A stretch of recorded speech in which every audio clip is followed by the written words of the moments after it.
chair for anopay. Na question now what for mommy answer near. Winning you see, will Kumasi. And so many are see will Kumasi no. Yang NDC4. You only say a criminal. Okay.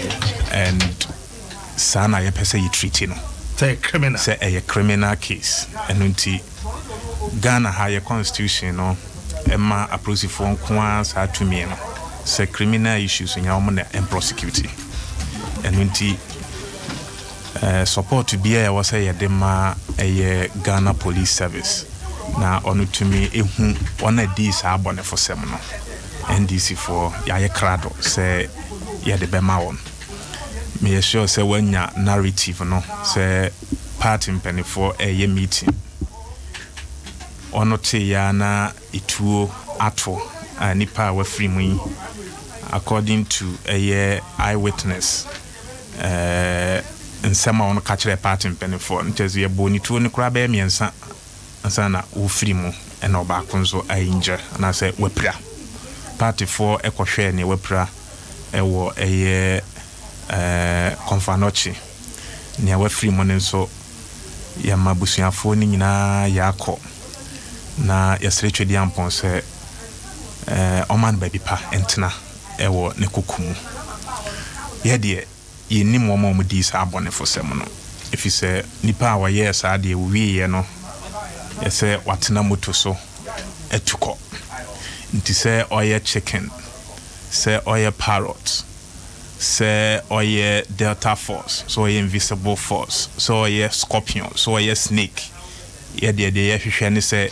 approach for be treating say eye criminal na nipa udi abone for sem no ya mamra ne na eden ene no edi if is a captain can e betna we studio high ne ankaye ka ho asem eye sidia atetia pro apansam and businessmen atongurem enuma eguo na Ghana fo ankasebe na okodwemu a onya sika ede ba fie ene wono kodwemu a ono sign nante kwan so na eko efie me sure say wa check here hunu ze anope ya me no kasei dollar no kita America dollar ba ko a ode beje Ghana cedi no enum ne achiri pomiensa echire wo senia oman no apro atete apansam tize ye be instead ye be focus on abon bad governance ekoso e wona nado dankwa Akufo-Addo amamuwe mu no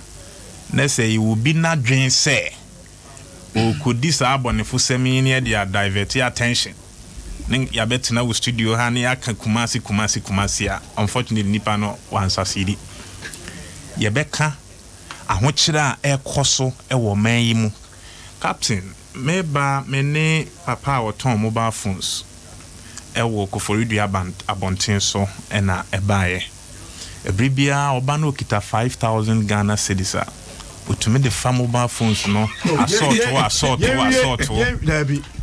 Dabi onim empanifo se ntokofro wa ya na ato akeka empesa obekeka obi a wodem ha captain wo immigrant ni yimbi azoko gunzen yimbi bro be free na ho so ro wi as na nka no kora Roberto Samia bato pega immigrant won momo inne kwanyima roto wo wi as nka no kora minimum Dabi o pesa e ka dollar Obi enu ni Ghana for epeti o Dabi yedim say Ghana for pensem bebreti onwo ebi krant no enya de papa ba obi kura so ni kuna abo na no pay onya yanka be ma wabo na yere mo ma me mo say ni we no ka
obeso huru o me na say Captain that me sure me ra ho say yenuanom MPP for ye beba dollar so opese ka dollar o Captain say could you see kuma say dem kama kan wi o wan dey jaye and dem ko if you say you really about den so Captain de manu si e ma re ho say yenuanom MPP for onani age say ituato ewu kuma se Emma intelligence apart mpanifo awo national nya yinti omutu anamo ko kumase se ono ekope ne pomatobre no ne aminu muti dan mu yi ahye ne kena fi se intelligence apart mpanifo nya ye ne se enuanom bi abusuafo bi epese wono koye basabasa ewu kumase na on the divert attention free ASP DSP azuguni ne napamfo ejumadi a ekoso commission anim no me say party mpanifo nya intelligence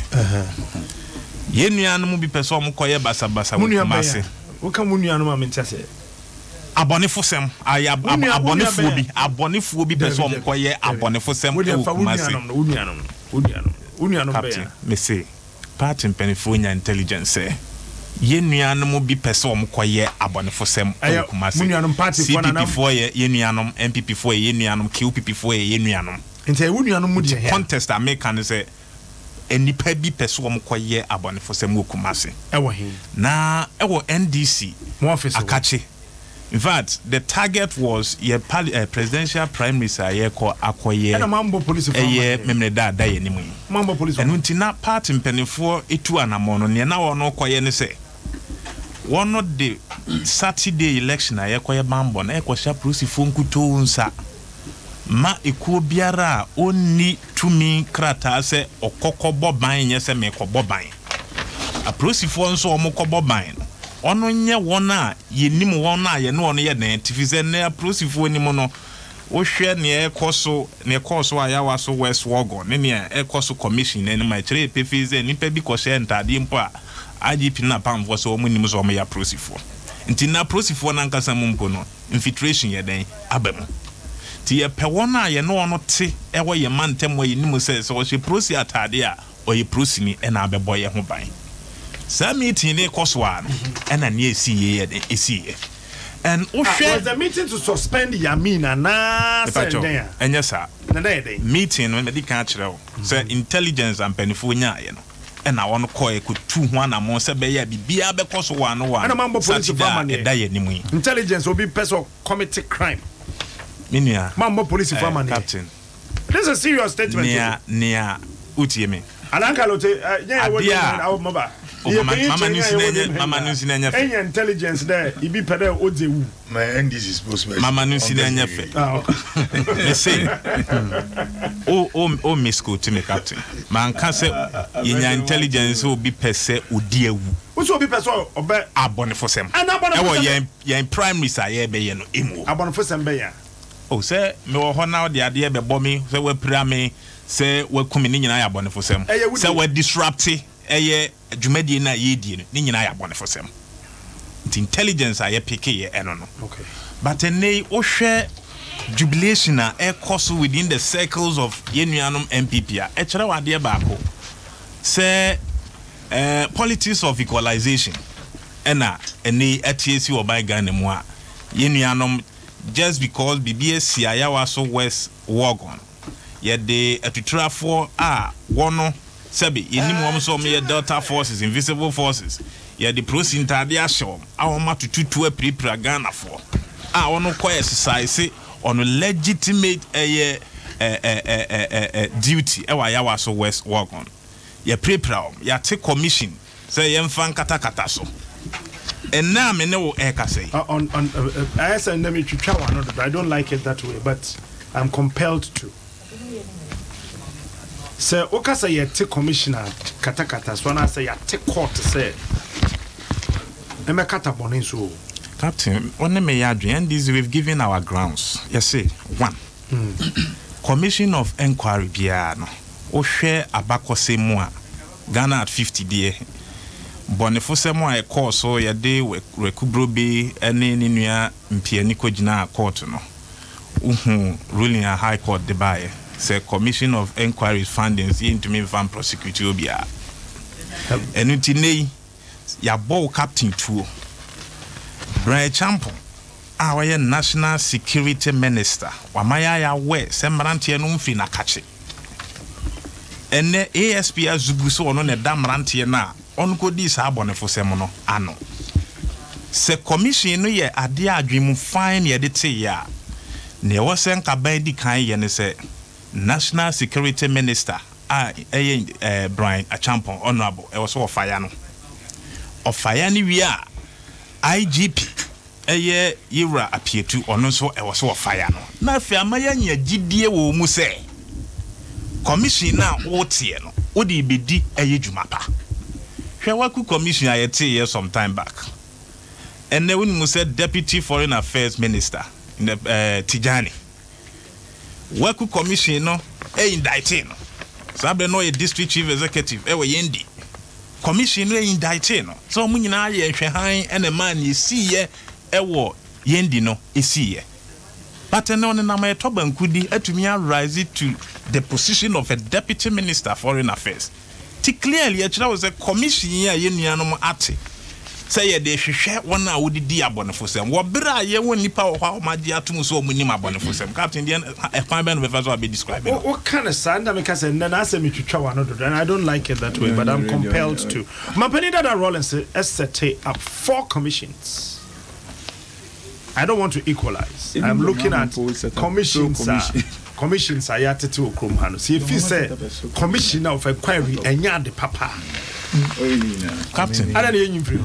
Commission no ebeye adepa where ade na wo hwehwe no unhuno Nafti, but in this case no MVTI there was a commission, people were indicted, nothing happened.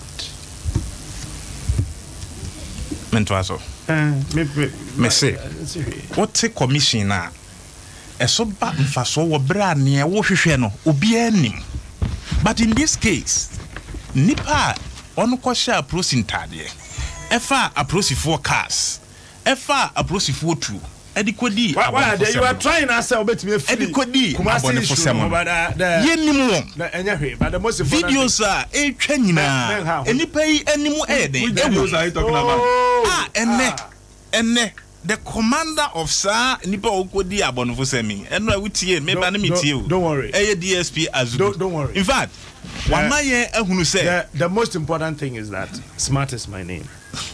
Thank you. Over Captain. Mama Manuel.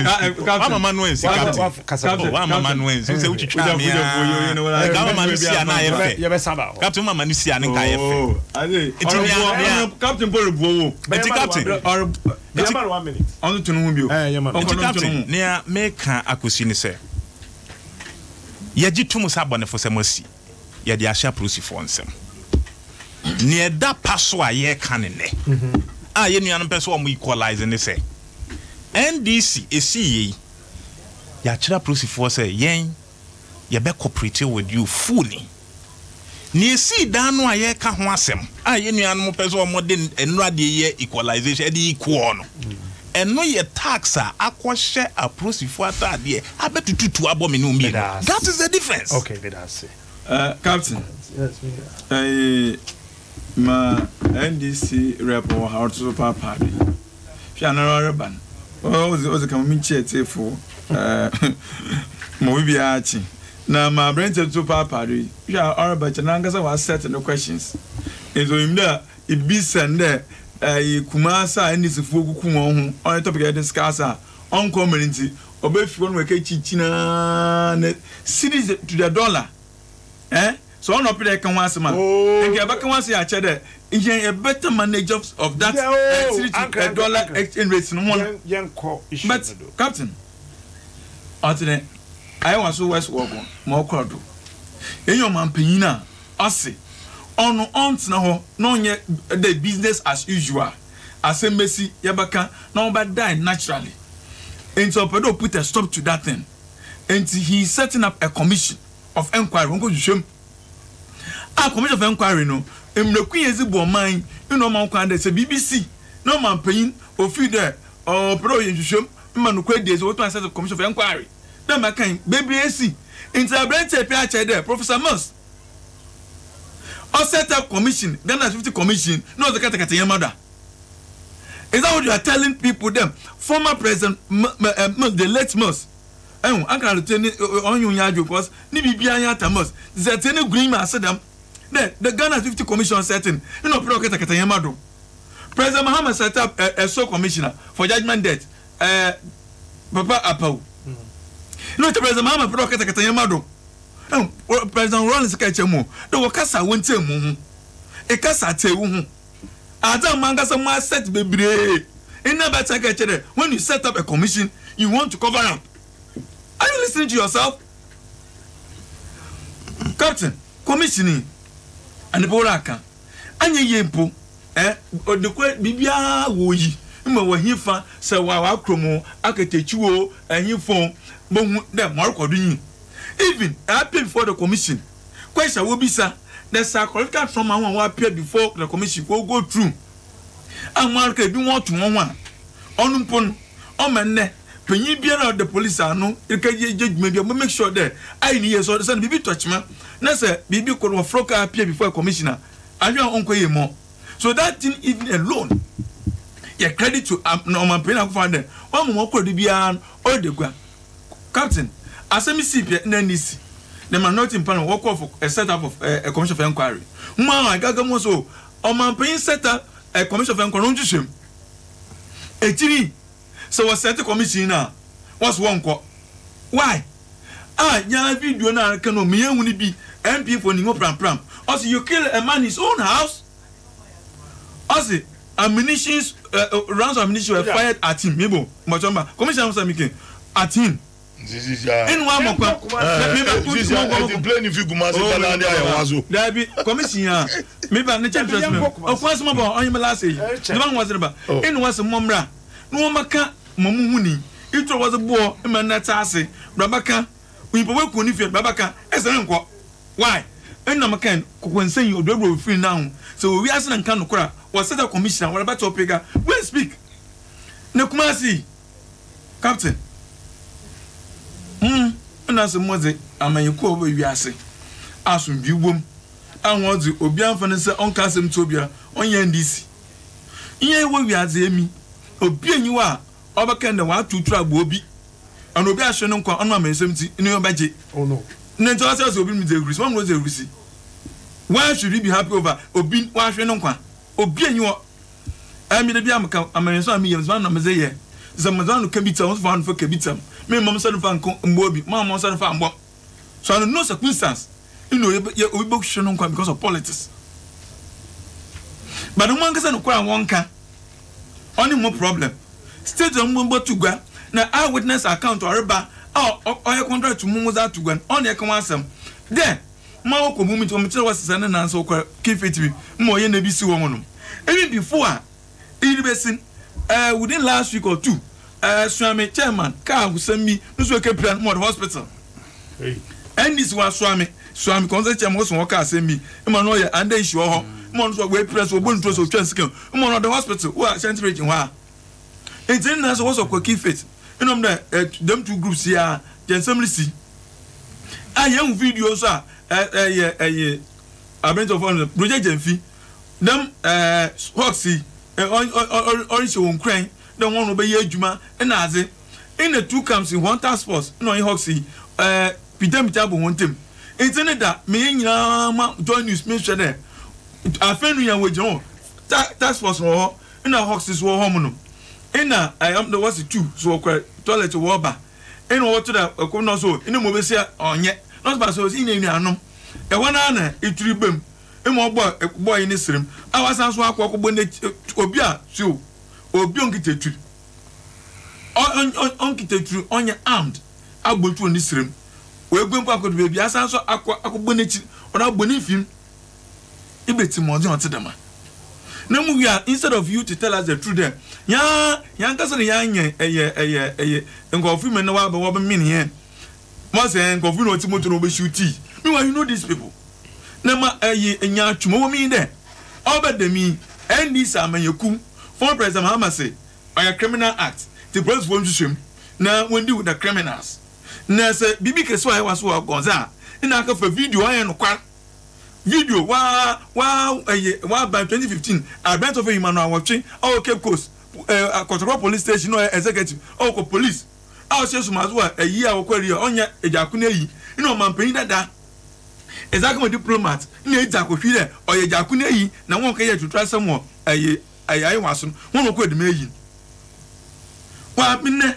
president Mahama say one police won go hwem na ayi waso wo the police wo hwem won yi what sort of double tongue is this there baby on a criminal act police won hwem na on a criminal act and say bibia no be so many mu obi yade no tiamra na we should treat as a criminal act and the police won't come no go one punish you in pakren and what has happened for me is very bad. We should condemn it. Me as so do na nisi the mazi onye there you tripa I was work on nyemesi onye we preview you condemn but you muti one party office o national chairman not to general secretary na itu the one more pro impo ba obi ni ba aba no ya hosi mo abon be ba san nan we wuya you to them mo be to the hospital and this I never thought the ibc but young condemn the police found was in Yatugua kumas one when you want pa bobozin was a warrior bibi nazi one cheno one chiwan ma e be in sibio it is very very bad Analute Captain Smart. Yes, uncle. And a be minchia fin man to fune. Adum Jason some etefunya. And you mammy manche the Mokumasi semi. Jazako next week. The most unfortunate aspect in the Baba downplay the current event I here discussed to know the gospel truth about what happened at Ayawasu West Ugo.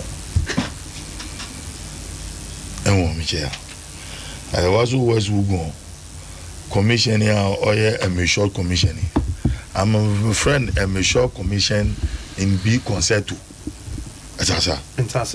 Mozart Ewa Ninyumbi. Mozart in B Concerto. Ono organ angusiyo. For the first time you commission I go use some in the with war. I could use some from A to Z. And it will not help this country. It will not help our security setup.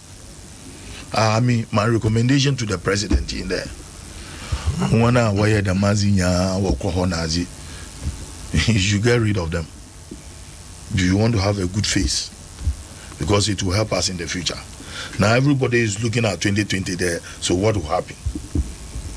Nchemo party. Yenya sari me area. Evi obizo akofa trap ya abishim. Mayasam. In fact, it's most unfortunate. There you have the national chairman, the general secretary, the two icons of the party at a meeting, and then people who have that audacity to come around and to be shooting people and killing one of them. It's most unfortunate. Very, very unfortunate.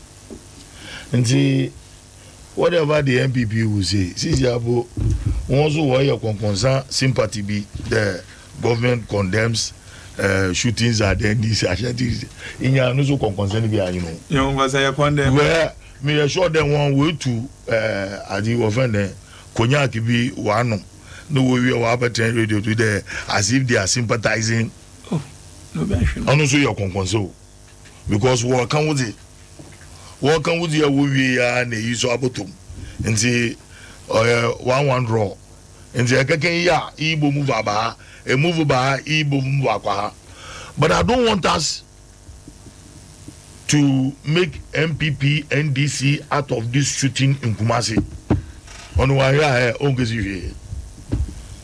Since the modus operandi of politicians in this country. Only in there when something goes wrong and it's against your personality or your party or your leadership. No was about politics. And see as in yo the man able win and case that out. But this one, Tidema President Mahama Ken, is purely criminal. But you see, we need to dissect deep into it. Why these incidents? She didn't take it on the surface there, though it is criminal. What's a kukum number from out to two mobile boa? Nem painful way was she. Sir, ewu konfunya all me bin impreguna sekaya.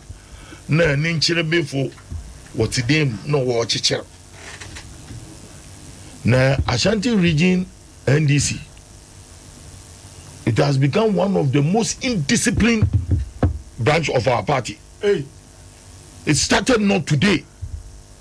Yet it's in our good job. That is why the national chairman and the general secretary were there. Oh, okay. And so there. Yeah, because you have coalitions.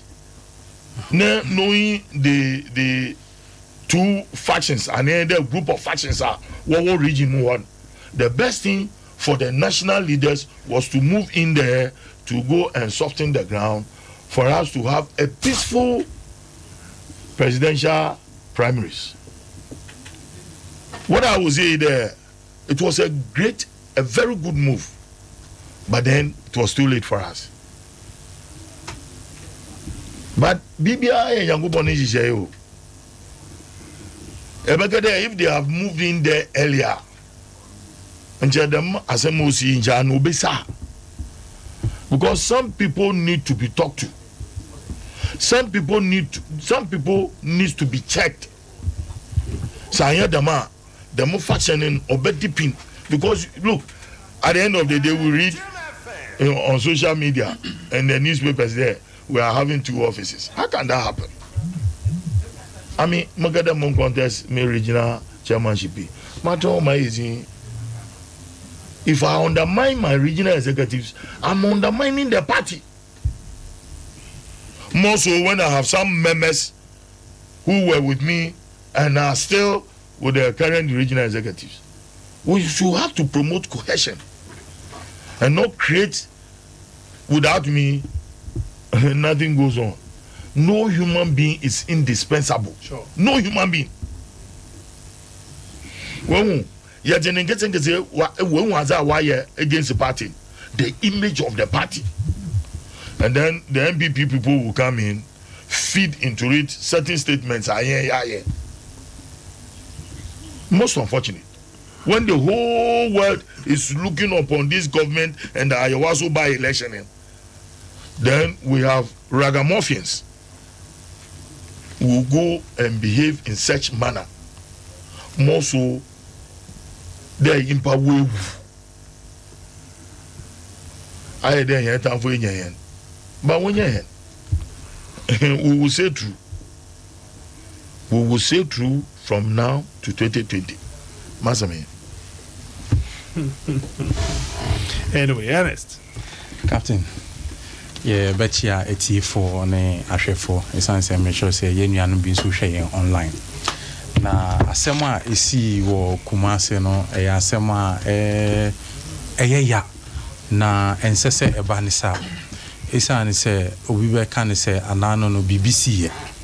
Na ne esi ye no yeguso ayedi ho abobo ne yahwese na be ya oman yi ye nko saate bia ne mbiem ana say within the political fraternity no sansensem no entimi ento ye mbiem no ya no ensi ana saade we nso akoba ne sa na obi be ka say ye guso ayedi abobo no nanka ewose ye nyina ye nya consensus na obetimi nso ehu say anaso tie de ekoso media ni mu na ekamia ye say nanka Ghana fo nyina we agreed on the way forward say saniama no ensem fata say political parties and as politicians ebe so na mo ye nuanom NDC for pe and they could di one side omo de ye dream solutions no no na omo de ne say omo bedwun so agum na omo ye no ye gusu tu omo fo say ye nua bebi a ye nyina ya ba bedu enkoye say nipa ba akofo na atu sa na mo no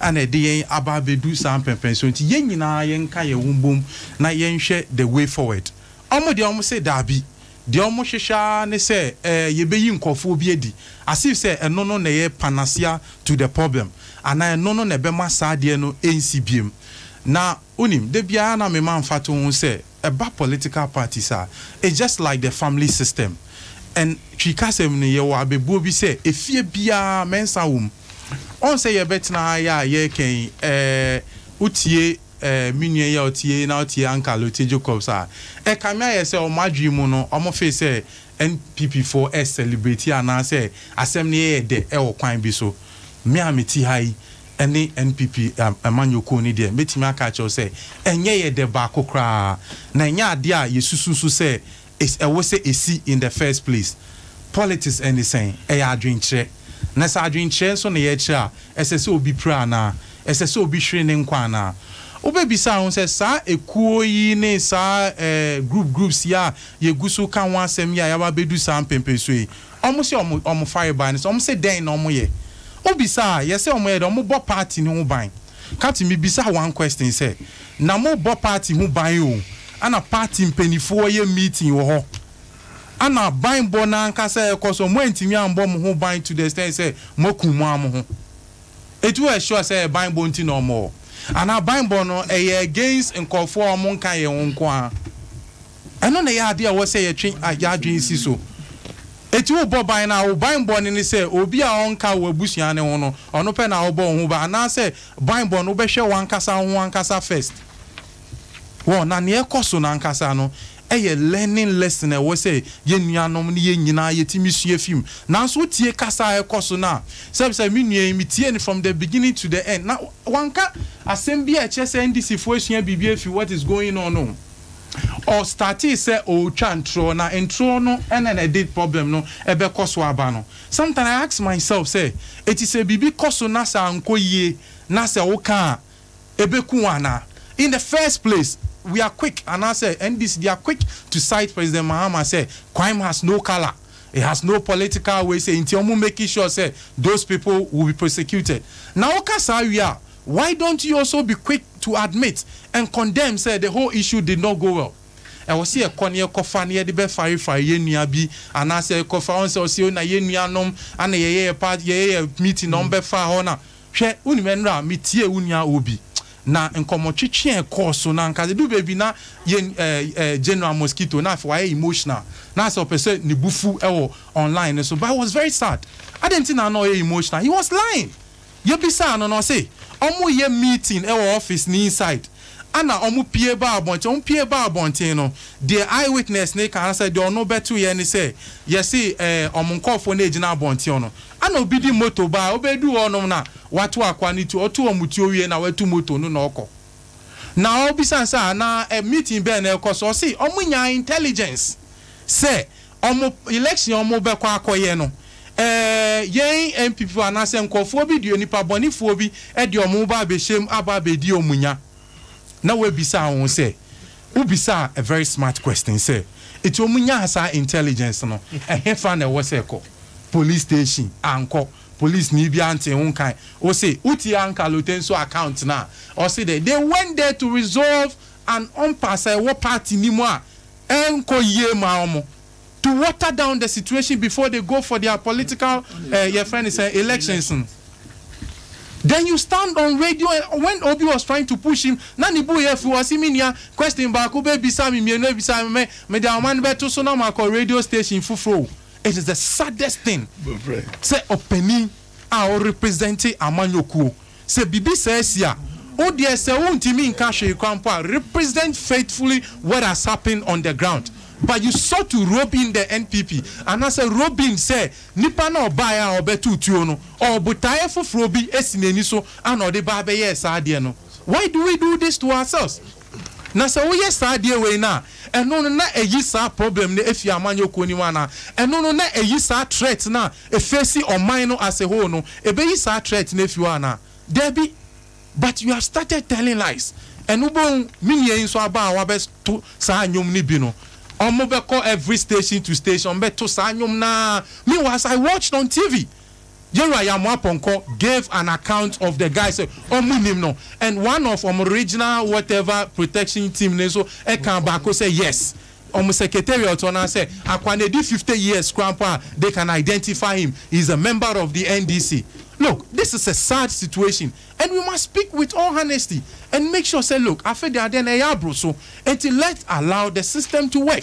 And I am back into a consensus say look from now onwards we are allowing the state institutions to offer the protections that we want, to offer the security guidelines that we want. Look, by I see about Betty Commission of Inquiry Eddie Ashishemu. Ubetie no BCSA based on Ghana at 50 Commission of Inquiry here identity I say you cannot based on the report and the findings to prosecute somebody. I keep asking a simple basic question. Me person me dey church move back into law perspective. But me bisa say Commission of Inquiry no so mu make adverse finding. Say police ni penny bi yenyi di. And now some of the adverse finding back. Say be IGP in fear, National Security Coordinator in fear. And I say going forward ne kwapon ye ko to election and I say by election na ye mpese wa wuni accreditation we be find one. Enti sani am nhyehyɛ ne yedwuma enye yi na. And I say sa citation no mugusuka president no mugina so maka kan ubisa won say President now someone law they can say you cannot base on the findings of the commission to prosecute the witnesses at the commission, you know. And no interest say the commission itself cannot prosecute the commission itself, you know, on a report, you know, it's a judgment in itself. And if it's a judgment in itself, who tells them say the commission, you know, cannot in itself, you know, make a recommendation which will bring solutions to the problem we are seeking for? Ye can na wose mo kona mo kire mo adwen na ochine bi no yetimenya the solution forward no o se me dey me nche mo adwen na mo wuti akire obi obekon you are able to determine say o twantro you are looking for inconsistencies in the statement of the witnesses now mo no na commission no ne fire by ne say what is the purpose? Commission ne purpose ne say obe establishing the inconsistencies, the very controls na entimia nyejuma on the ground no and nunti na commission no it is obi ba na obeka na yehu floor na na yehu se controls ni bi anyejuma just a commission ni yejuma. But I won't take Commission of Inquiry as here. That is where you sit and talk the way you talk and say commission ni be katasu mumwa so commissioner mu journalist ni mu obia every reasonable bystander bia jitu mu say omo moteso no are very independent enough. They are asking the right questions because using the reasonable man's test no menu nyina yeti nchen a yeti mi hu say question na nipa su mesi bi say e question e sese e wo so bisa question na nipa ni su bisa na sen fata minu mienu yanim eti ye hwe questions a e koso no ubetinya aka say commissioner ti on omudi agro na esu ye nuanu mi say omudi omo fa omo join na ne omo be ni so mbetena nchen na mo no omo tena nchen a de be koso ono no omo ahwehwe mo say we yes fakwa mu ana say fakwa mu ana we di ntro na we di nokwe de metimi aka ne say so omo per solution to their problem a solution no and na ye provide a commission of inquiry no omo nyina omo fa omo join ni finding the stakeholder solution which will last and which will serve the purpose of this country. No munjai sa parochial interest in intro. So see I say based on the eyewitness account in the marshal TV obi say general mosquito so kasa be dey say majinedi because minim ye ntia man aka asem na o ka no en fakwa mu na nsem fata say opani beka na say wo pani mu ye say wasem bi esa akwa no en say ohene ano it is a whole general secretary of the biggest opposition party say crime mercy na de wo betimi ha ni say wo betwa ntro to deceive the public and the law enforcement agency. I mean, it is not well at all, and it must not. New kwaso obia so. Now, mean expect say obia be kwa repeat sa account on any other radio station. Eti captain, the mechanic say incident ne there enye na ye nyina ye mfantu ye honfo because if they are shooting within, what if say anka anye sa akwa na e ko ye party mpanyifo na e wo ni bia. Na membi se na assembly. Uncle Lote Bisa. The one SWAT commander here was seconded to National Security. Yeah. The offshore Ghana fu wenyi mpa no keche ende. Mosquito net no was ajije wenyi mu. One Canada. No, organize. Also, so ABC, what am I mean? I know. ABC. Also work with me. Why would you want to answer for the police? No. For him to tell us. No, I'm not answering for him. For him to tell us the Adi Kakabu to be our to prevent them from mosquito bite. The Ghana I'm not even answering for the police. I'm just telling him, sir. It looks like we are so stupid. Establish those things. We will assimilate such statement from him. It is not for your assimilation. It is for the commission to take and to recommend. No, the commission for now what is all why me. Why relax? They are asking a relevant question. I have a relevant question. All right. Ecobank say yanka sebo money and pay. We hear EcoBank Express Money promotion no ekoso den. We dey answer the 50 Ghana cedis sebeto we EcoBank Express account nim. Now obetumi you see we EcoBank mobile app no mobile money ne bank account no ni na obetumi akabo wo be yi scan no ha. Na mo mani kasam so we ye we nyina so no na 10,000 Ghana cedis so edda ho etwen wa obetumi edi free. Pacho etromu sa kwesi match bosome no. Neda etoso enwotwe EcoBank the Pan-African Bank. MTN say control say bibi nti na ma ukọ internet ne so ebinim kọ YouTube so ukọ tie nwum kọ hwe movies ebinim kọ Facebook obia wo de oye. Na nti na MTN say you can enjoy 50 megabytes of data for free. Kra what the answer says simply call your loved ones or do na wo frɛ no. With the wolf friend no after 1 minute no corner the akanina free afeso so besan so nya 50 megabytes of data then so asaka ho with the answer be dial star 315 hash now sign it up. MTN everywhere you go. Fidelity Bank Sebra Fidelity Smart account no e wo 5 minutes na e bi account na ma 5 minutes pepepe na wo bank account or Fidelity Bank. When Saka ubetimi access your account no be your business over 1,000 Fidelity agent points plus ATM ne Fidelity Bank branch bia ben ubi ano timen fendi agrokra koso kobie ne se ya she Lucky Herba Lucky Herba bitters any Lucky Co capsules and cocoa wo ho a how pa afi premature ejaculation tenta be ye free ho Lucky Herba mixture no so ho and the malaria ni fever hodo bia ewo ho no e be ye for netimi aboa ma moja no etimi akoye eno danchen a ye wo Lucky Care mixture so ho V Care mixture no eno de manu dware a wato bo ase a na de ahohoro ho kama e bi ho na so wo say de hot ye no se odi ho ni cause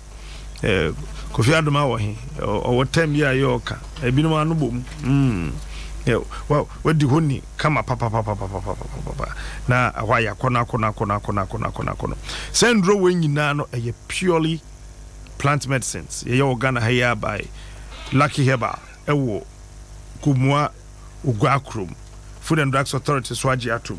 What the answer be 0243 201244 and 0277 465855. Ubetumi akọ luckyherbaclinic.com.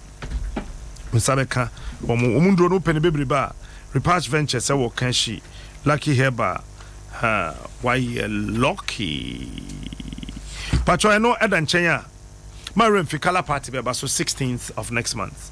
Ewo Ifa Sutherland Children's Park. Anopano nkono kusi enwumre no num. Wa wonim se mo no show ne de. Team ni nyina eye pink ya. Ena ye deko. Vodafone so wasem papa de ba. Na omo say den pa na wo hwehwe. Bibia woni wo mo ye bia na wo mo product portfolio no. No my in such a way say bit mama great value ebema sika na would ade na wo to no mfa so na beba so no be bebre omo so wankasa pe bundle a wo pe omo eye makoma ko nwotwe wa wo de wani fam a ebeboa so ukuta Ghana city sikura Ghana city ne kuta no 1 city pe wo phone no so offer Vodafone number bia now the any other network bia so offer would send a text message say your data or say your denyo egusu na watchu mu ya wobetumi apɛ plan say your bosome say na watwe say your dakro would answer by dial star 7070 hash ana star 151 star 3 hash now when I walk on Vodafone the future is exciting. Ready? 23rd of this month Bomodia Ebemenida Ebeye would do any better Athletic Oval University of Ghana and the Ebeye health screening anti Bomodia a race for heart Bomodia February Bush Media and one year dinner we had a cosa Bomodia na fashion and so staff 5-star energy drink Kaiser Apple and Notes Cosmetics one of the swasania yade Ebre Monsoha your friends I no pay me can say first commission for the letter biaba say ye be kind na say omon sasene bi wo fa nipa bi ye reche ewo commission no and sasene so na krata we no address it to Nibote clan Klagon manche ewo Klagon also reports reaching us from the solicitor for Christian Redemption Faith Chapel located within the Klagon portion of the Sakumono Ramsar site indicated that you have used land gas to met out havoc on the church premises, causing considerable damage to the church building and property.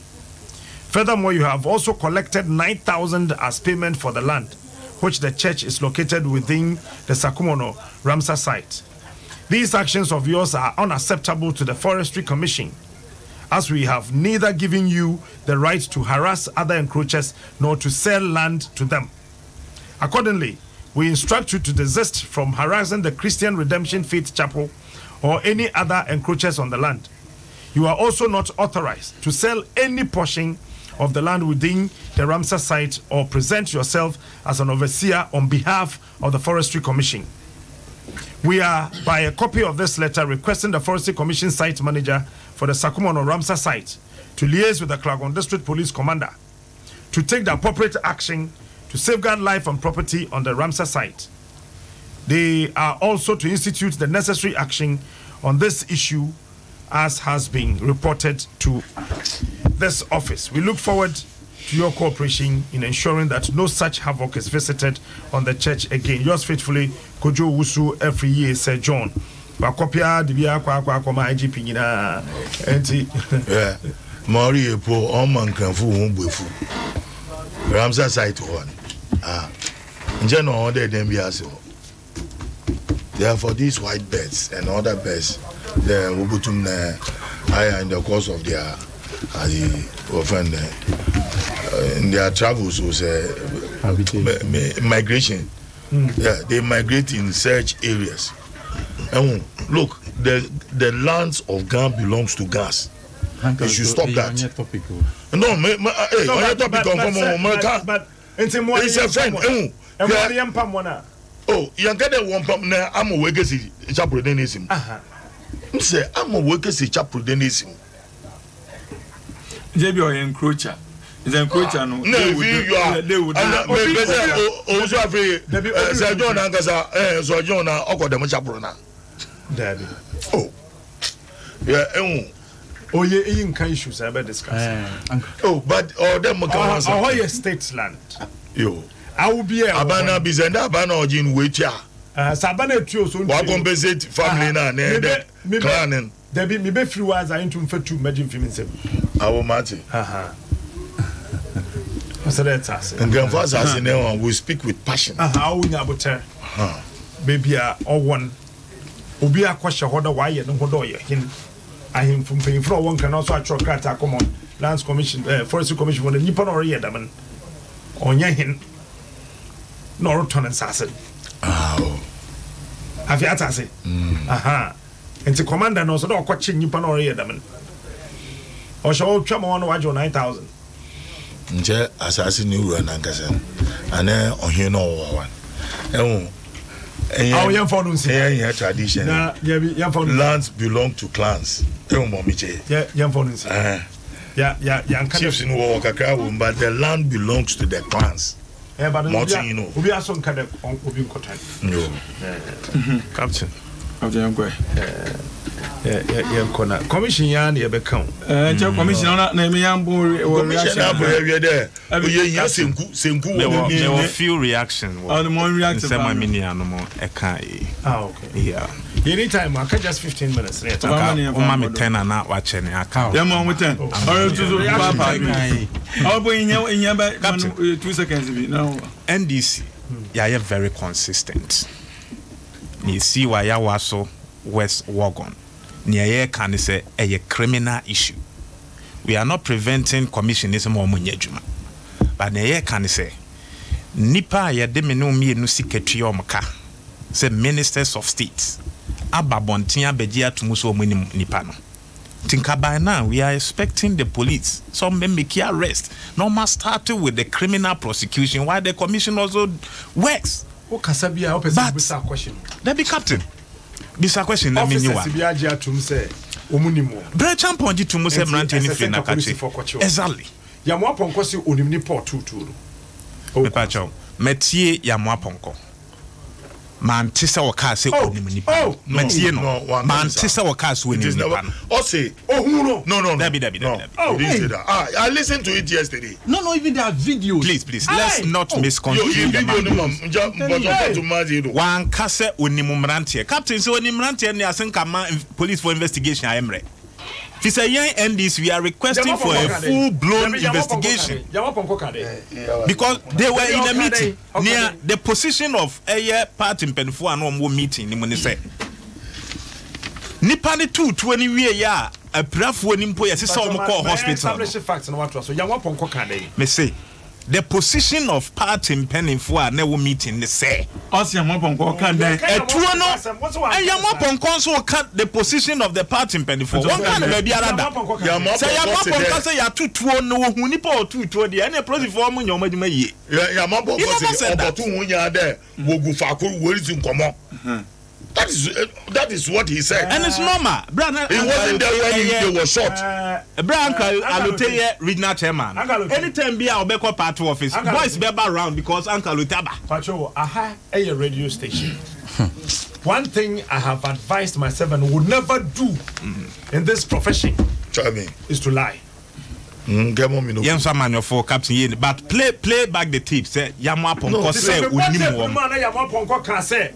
Opie ba no be hu ni port tutu na abeka dey. Osi onimu wom. And opie ba no be hu no. It is onimu wom there. He should have the position.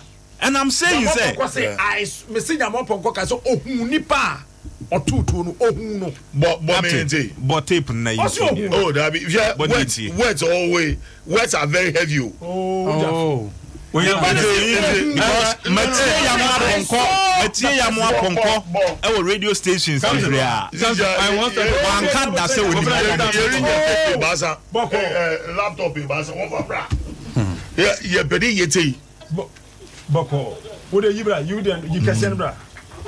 Anti omunye nkofo a obeyi kese na basesi ya na yegusu ya ketekete ya wechire akura beti bibi.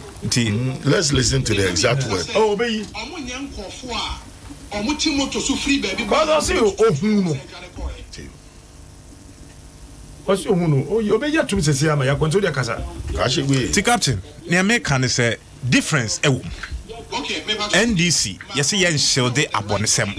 Nti say omo mudi sa abone omo timoto so betutu tu ko ye no. So omo ye snakes. So omo ye vipers. Ne ye can say a prosifo any investigation na perpetrators are na perpetrators are that be captain no said the minian vipers and no na was vipers ni nyasem no vipers and some minian from the hall and some minian mo or vipers member almost were pointed to a certain fact so we mu say nipa di bone no e NDC for ti mesre say ye free ha omo mo prosifo so omo ni mu say nipa di bone no e NDC for ye free ha omomwa Ghana police na yen hwehwe perpetrators no fi say NDC yen so bone so yen ti say MPP a enei all right Yamoponko so yenko nipa to the hu no ni pa unim no hu ne da ni nipa no but I don't know him who ne da ever in your life apart from ene no I have not yes ni da nipa be no make us a better one no Let me say mube 1% be na minimum for me and this for. But the rest no minimum baby ada. Maybe they know me, but maybe they shot them anymore. But guy no food there. Come on, yes, I didn't let me know me. But I said, oh, for the business is here, main kind of Asempa FM. You know, son of Bianakoyo Obi. And police, where we are police, I do not win because me, I'm baby ada. Maybe they know me, but maybe they shot them anymore. But guy no food there. Come on, yes, I didn't let me know me. But I said, oh, for the business is here. Captain, two issues here can one say. Also onimu minimum and utie tape na wase e fa no begina wura wo hu no. People here interview ni busa na say. Enipa na ba hori na wonim won.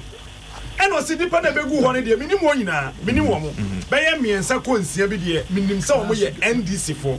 Na mom de otutu no, o be tutu no na migina ho. But yo yensa mo bi. 1% be na minimum for me and this for. But the rest no minimum baby ada. Maybe they know me, but maybe they shot them anymore. But guy no food there. Come on, yes, I didn't let me know me. Or say time I want to no. Oh, you say any, but one oh, please. So he saw the one. What is our context? The context is that Yamaponko saw the one who said he saw fired the shot. Oh, child, look. Look, Captain. No. Captain, he said, I shall move the important to know. Oh, yeah, then also there. Oh, we need all route to. But Onimono. Captain, the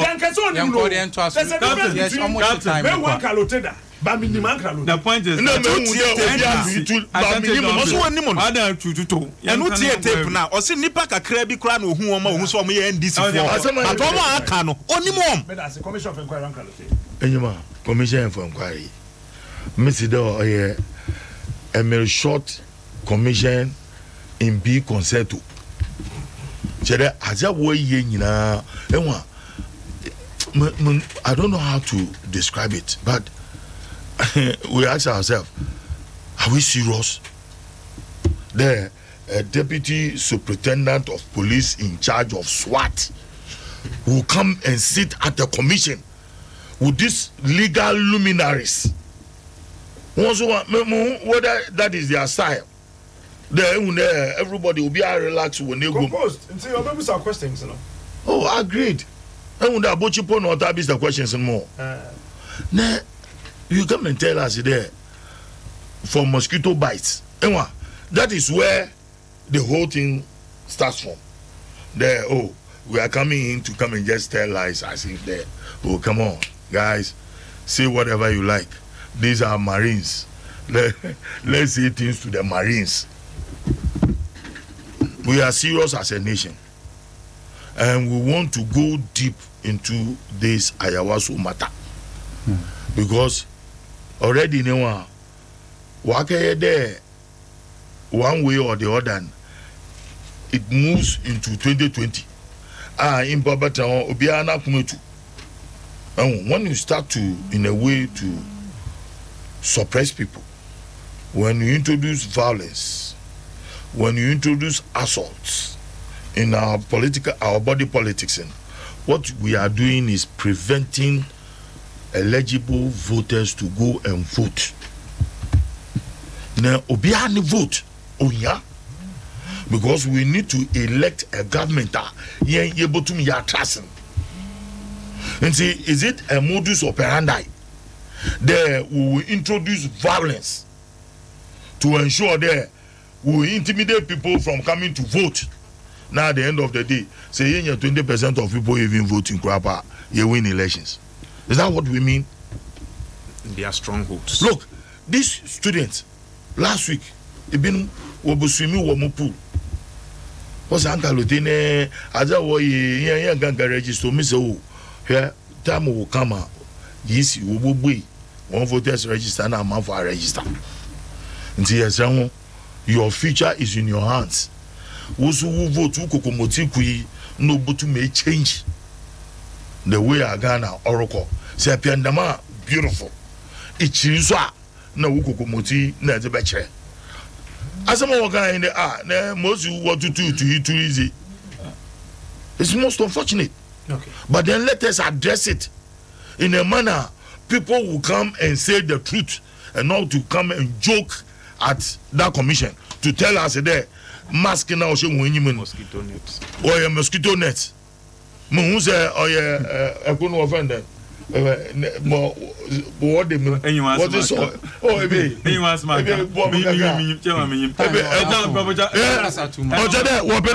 Oh yeah treat mosquito net.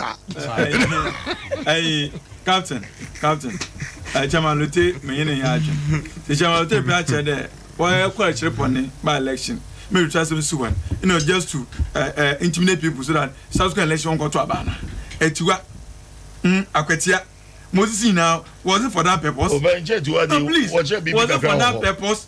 If it was not for that purpose, me who me in the year and I'm back there. When people go to about 2020, I'm a pretty not certain. A human rights lawyer. Or piano exercising franchise come 2020. Internet we see we believe the Obia young motion. Also, it must end. Into a set of commission. Commission worry what TV do. Mobili da kosha itu muhuna baka obiri kono ya botum eba na baka what's done they are learned people over be ansuba kwisa wo bisa top provoking woman no kwin no dey am obi bia will be on his or her toes I'm going for the bini sibio so far na kohwie nko so far oh I can you bagasa no also papa you give attention to this guy please hold on. Yeah? No, hold on. When is it? No, I got to but when you say that, the commission has the powers of a high court. Yes. So that is a court. Yeah. Oh yeah. And I will not allow you to sit here. No, we are not saying Captain. the panel. Captain, we are not referring to the panel. No, Captain. I didn't heard you this morning. I didn't heard you this morning. Say, DSP Azugu. Akohwie nkwa no die. What's wrong with that? And that is precisely what we are saying. And I'm campaign so far. So far, Nipa appear. No, so far, Nipa appear. It appears that Omar has Azuguza.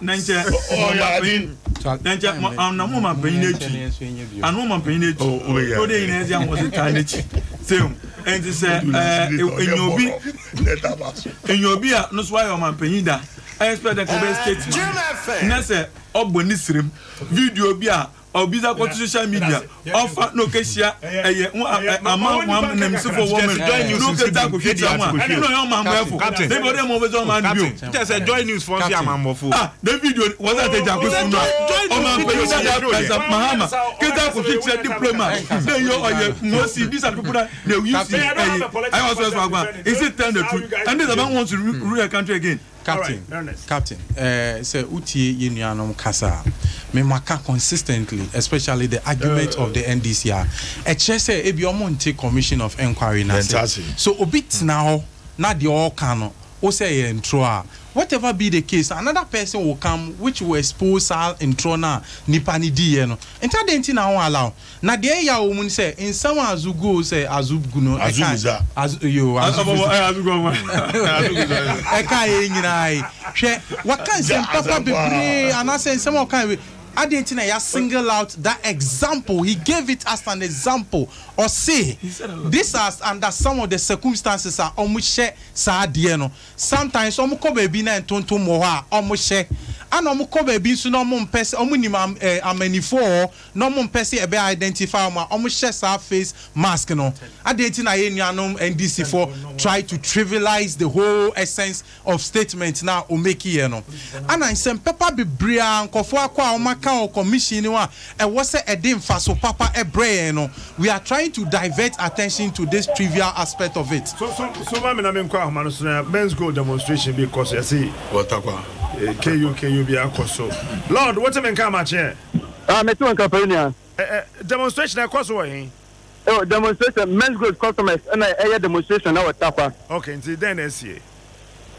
Nothing say, yeah, demonstration, I can't come here do. This is assembly one, but junction now, men's good, Edan one. And I make quite, and I'm going to take a shot of the men's good Edan just to add up to the videos now, you're taking. I want a police to get all guide one. Okay, I don't know, make sure Edan so old. Me a journalist, me a ma Adum TV. Not to mention, on show me phone, and I give phone to play video. No, men's good, Edan one, somebody logo on the ball. No, I just mean deleting them to video make sure win him. It's just a men's good logo, and I made a baby for me starting to be deleting. And I only me to boy me or Jimmy phone. It is not a me colleague nuclear. So I'm a rush based one, police one better time. Now, sir, you'll be facility, and that's our facility now, you'll be there. A men's good for Dino. And a police officer at home. Maybe or guided for the purpose of the demonstration. But some police officer to our share. Oh, no, Jahonoma, what dress so great too. Obo buying. Sana Ukucha, Uchana Bambi. Daddy, which are short of the men's good at Dino.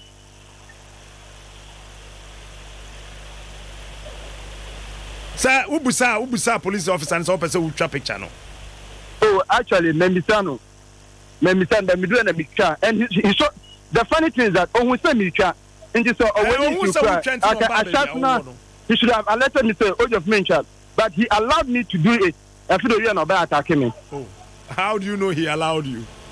I said, Micha and Nichami, and some you and make one off frame. Anyway, well, we are customer and answer now report. Me report my Adam TV. Medasi. Well, why a demonstration area? Kona kwa jua home? Why? Not Medasi. Chamfoni ayabisa. Yes, I need chamfoni.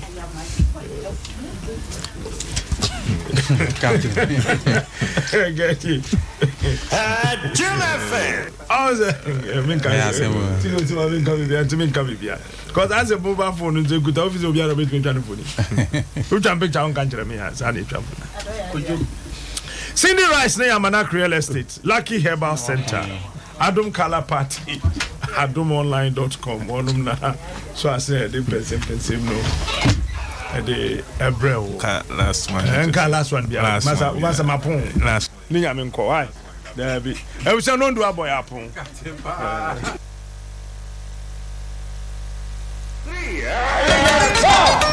God can stop us now. 106.3 FM. Jim FM.